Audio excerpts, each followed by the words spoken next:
Okay, now let's finally discuss inheritance. So let's motivate this by saying that we wanted to come up with a class that was very similar to person, but that was maybe to describe a student. So it kind of has all the information that person has, but maybe we'll add just one variable, which is GPA. Okay? So it still has the name and an age, and still has all those getters and setters. But we'll just add one more variable here.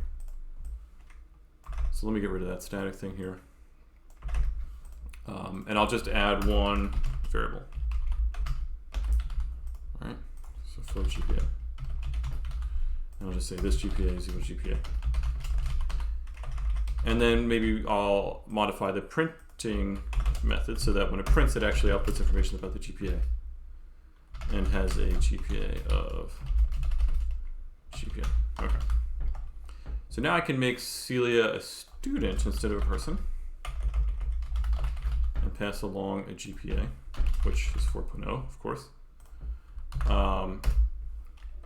And let me see. Whoops, I need to rename this to student. All right, student. All right. Non-people is not declared in scope. Okay, yeah, I wasn't using that static variable here. I decided not to for this for the moment. Okay, now I've got all this, and when I run it, it says Chris is 32 years old, Celia is 32 years old, and has a GPA of 4.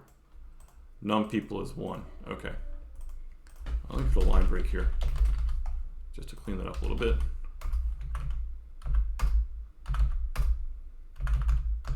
There we go. Okay. But, okay, so a couple things there that are a bit annoying about this. First of all, everything about this is virtually identical to my person class, except I changed it to a few little things. Okay, so we're violating one of the key principles of object-oriented programming here, which is code sharing. We want to reuse code that we've written. We don't want to have these redundancies because then, well, first of all, it's just clutter.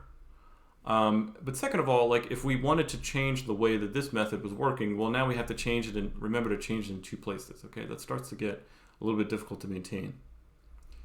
The other thing is you notice that it only said that there was one person. So, you know, somehow I lost the coupling between the static variable in my person class and maybe a similar variable in the student class. So we can fix both these problems with one solution, which is inheritance. So let me start by doing it, and I'll explain it as I go. So if I say class student colon public person, what I'm saying is let me make the student class inherit, that's the key word, inherit from the parent class, or from the person class. What we say in this context, student is the child or derived class. These are the words for it. So child or derived class. And person is the parent or base class. Okay. So that's the terminology we use. We say that student is the child or derived from parent, which is the base class. Students derived from person, which is the parent or base class. So now what I can do actually is I don't have to redefine name or age. They actually get inherited from person. So all the variables and methods that I define in person are now inherited in student. I don't have to redefine them. So, and in fact, yeah, so all these methods are going to be exactly the same. Except for the print method. I'll keep this as it is, although I have to do a little modification in a moment, which I'll show you. But okay. But I can use all the methods I already have. So let me actually leverage the constructor that I have too. Okay, so look how little code I had. Right, I was able to get rid of all those getters and setters. I didn't have to declare name or age because they were just inherited. They just come along with everything from person that comes into student here. So what I can do is leverage the constructor. Actually, in fact, if I try to do this, it won't work because. Oops, let me file this here. It's saying that name and age are declared private. So, okay, that's a thing. I'll address that in a second. But what I can do actually is use the constructor that's already there to set them. So they're private in person. So I actually, interestingly, cannot access them in student, even though they're part of the student object. I have to call a method in person, and so I can actually use the person constructor. This is the syntax for that.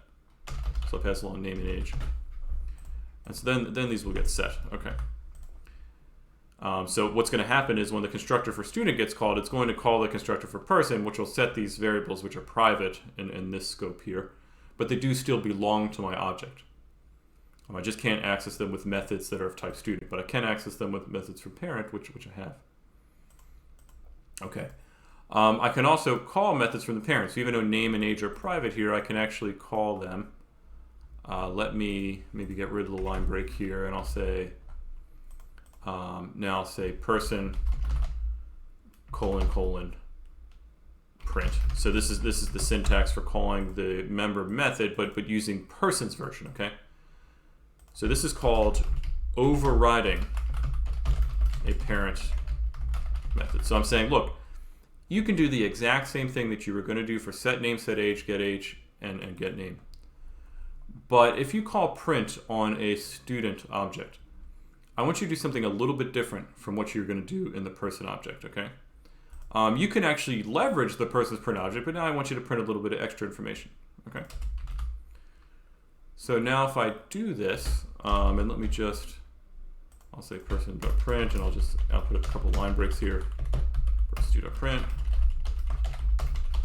Let's go ahead and see if it lets me compile this. Okay, good. So it let me compile. Great. And there we go. So same functionality, right? Chris is 32 years old. Celia is 32 years old and has GPA 4. But look how much less code that I had to write, okay? Because I was able to reuse, right? So code sharing, which is reusability. I was able to reuse the code that I wrote in the person class in the student class, okay? And I can also call methods that were defined for the person class, but on a student object. So I made this here, but I can, for example, call the setter. I can say person2.setName Celia L. So now if I compile this, I'll see that Celia L is 32 years old. So even though age is private here, so I can't access age in the derived class student, I can still call a method in the person parent class that changes the age, right, and the name too. So I just changed the name there. Okay, so I can still use the getters and setters. All right. But actually, there is a way that you can share the variables a little bit more easily between a derived class and the parent class. So the last thing I want to mention is that there is another keyword here. In addition to private and public, there's another keyword which is actually protected. And this basically means private to everything except for derived classes. Okay? So if I try to say down here, cout person.age, I will get a compile time error because that's a protected variable. So it says person age is protected within this context. Okay, so it acts like private to anything outside of the class, but now it actually I can use the variables in my derived classes. Okay, so they're no longer private in the derived classes. So here, for example, I could actually go ahead and just say, I would no longer have to rely on that print method. I could say, I can actually now use the name and the age variables because they're protected. What it means, again, is that I still can't access a protected variable outside of the class, but I can access the protected variable in a derived instance. Okay. So I can actually still say name and age now in the student class. So that's can be more convenient when you're coding and you want to access variables. You really are inheriting those variables, and now you can modify them directly without using getters or setters in the derived class. So just to check, we should be able to compile this now. And when I run it, I have the exact same functionality. Okay. So just one more quick run through. We are able to reuse code with inheritance. I can inherit all the functionality that are defined in a parent or base class in a child or what's called a derived class. That means that it comes along with all the variables and all the methods. If I make the variables or methods protected, it means that they're still private with respect to things outside of this, but I can access them within a derived class, okay? Otherwise, I can totally still call methods on the parent class. Okay, so this is called overriding. So if I call print on an instance of student, it's going to call this method, not this one. But I can, within this method, choose to call other methods, including the original version of print. All right. Okay, so this will take some getting used to, but we'll be exploring this in the next lab and the next assignment. So I just want to have you do one quick exercise on this, and then that'll be it for now. Okay, thank you for your attention. I hope you're starting to see the power of reusing code, and we're going to make some very cool programs with this. All right, see you soon.